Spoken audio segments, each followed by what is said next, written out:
Kain.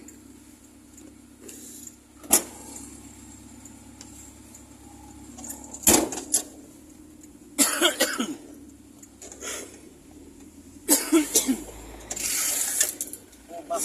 Minom ka ng naraoy para hindi ka mag-ubak. Harap. Oh, gamot sa ubo yun. Bukas puputulin ko yun. Putol.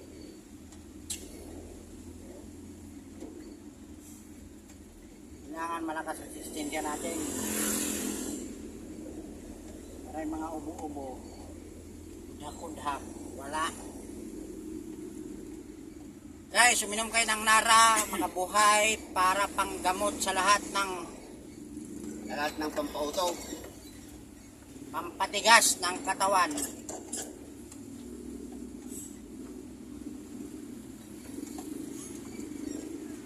U-turn pa tayo. Kaya makaakyat sa taas. Dapat naakyat na tayo sa taas eh. Walang kaliwaan. Dapat doon tayo dumaan.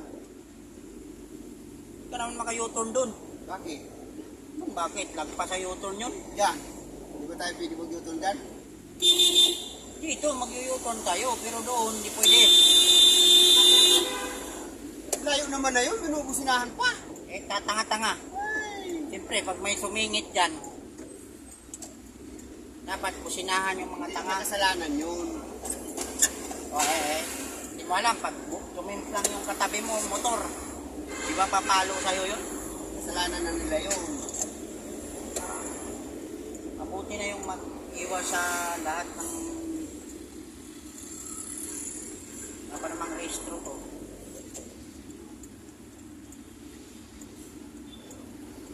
Hindi pa yata na restro to. Sabi ko kay ma'am, pwede ba ano yan, yung bomberiolo?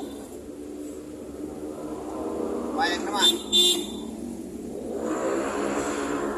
Ayaw nga eh. Ay, hindi daw sa kanya, kay Sir daw. Buti papayag yung isa. Nag-reply na sa'yo.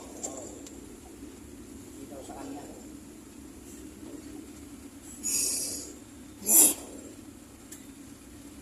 Sayang kasi itong event. Halos weekly naman may event. Oh. Diba? Kung kadaling ko may event, pang tulog na yun. Apat na 8,000 na libo na dagdag mo.